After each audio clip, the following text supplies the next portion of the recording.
రాష్ట్ర అధ్యక్షులు చంద్రబాబు నాయుడు గారు మన జిల్లా అధ్యక్షులుగా మాణిక్రావు గారిని నియమించడం అంటే మీరు అర్థం చేసుకోండి.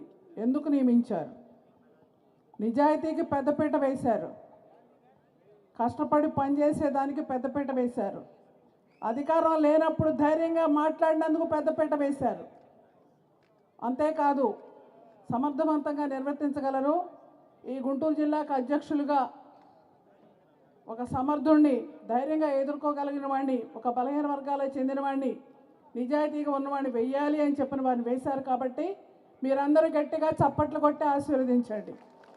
గట్టిగా గుంటూరు కారం ఎవరో అన్నారు నేను రాగానే ఇందాక, ఎర్ర పుస్తకం ఏమైందండి అని. దానిలో మా వినుకొండ సంబంధించినట్టు అక్కడ కూర్చున్నాను, మన వాళ్ళందరూ ఇంకా రాలేదని. అక్కడ గుండాలపాడు వాళ్ళు వచ్చారు. ఏమంటే ఎర్ర పుస్తకం ఏమైంది, ఎందుకని ఇంకా తెరవటం లేదు అన్నారు. ఎర్ర పుస్తకం ఏమీ కాలేదు, ఎక్కడికి పోలేదు. పండు మిరపకాయల ఎర్రగా చక్కగా మెరుస్తుంది, పైన పండు మిరపకాయల అందంగా ఉంటుంది, లోపల ఎండుకారం ఉంటుంది, త్వరలోనే రుచి చూస్తారు కొంతమంది అని చెప్పాను నేను. అలాగే కుర్రవాళ్ళలో కొంత అక్కడక్కడ అసంతృప్తి కూడా ఉంది. ఎందుకని వాళ్ళ మీద చర్యలు తీసుకోవట్లేదు, ఎందుకని అని అన్నీ ఒక్కసారే కాదు కదా, చూద్దాం మెల్లగా. మన మాణిక్రావు గారు ఉన్నారు, వారికి అధికార ప్రతినిధిగా అన్నీ తెలుసు.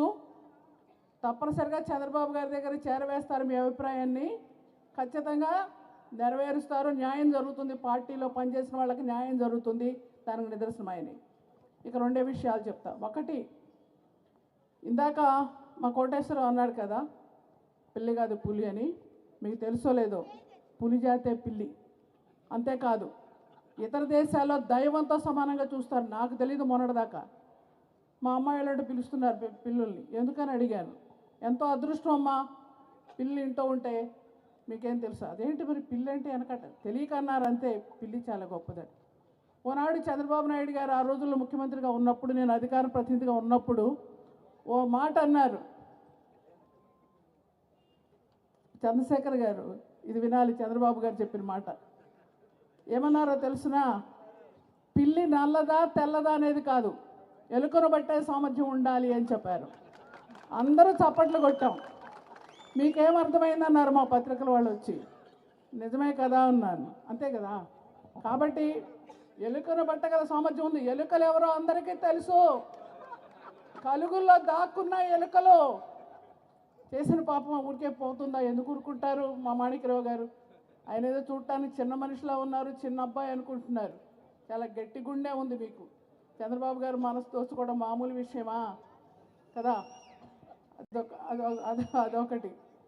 రెండోది, ఈ రోజున ఎవరినైతే వాళ్ళు బాధ పెట్టారో, ఎవరినైతే అరెస్ట్ చేశారో వారిని గుర్తుపెట్టుకోవాల్సిన అవసరం ఉంది.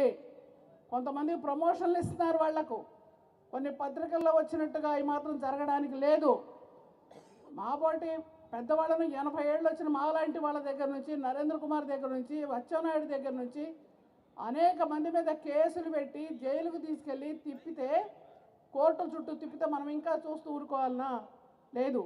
మాణిక్రావు గుర్తుపెట్టుకోండి, మనలో ఉంది మిరపకాయ కారం, పల్నాడి పౌరుషం, గుంటూరు జిల్లా సత్తా అన్నీ మీరు చూపిస్తారు. అలాగే మీ సైన్యం బ్రహ్మాండమైనటువంటి సైన్యాన్ని వేశారు. కొంతమందికి ఇంకా అక్కడక్కడ రాకపోవచ్చమ్మా. కొంతమంది బాగా కష్టపడ్డ వాళ్ళు వెనకబడి ఉండొచ్చు. ఏ కష్టపడకుండా కూడా పదవి రావచ్చు, నేను కాదంటలా. రాజకీయాల్లో తల పండిందని నేను ఇది మీరు చూడటానికి ఉన్నాను అనుకుంటున్నారు, చాలా చూశాను. కాబట్టి కొన్ని పొరపాట్లు జరుగుతాయి. నాయకుడి దృష్టికి తీసుకెళ్తాం, తప్పనిసరిగా న్యాయం జరుగుతుంది అని కోరుకుంటూ సెలవు తీసుకున్నా. మరొకసారి మా మాణిక్రావు గారు ఒకసారి నుంచోరా. నేను నుంచోమన్నది కాదు, ఇప్పుడు గట్టిగా చప్పట్లు కొట్టండి. మా తమ్ముడు నిజంగా చాలా సంతోషం, ఎంత బాగా ఆప్యాయంగా పలకరిస్తారో. అందరికీ నమస్కారం, ధన్యవాదాలు. థ్యాంక్ యూ అక్క గారు. ఇప్పుడు ఉమ్మడి గుంటూరు జిల్లా జనసేన పార్టీ అధ్యక్షులు సోదరులు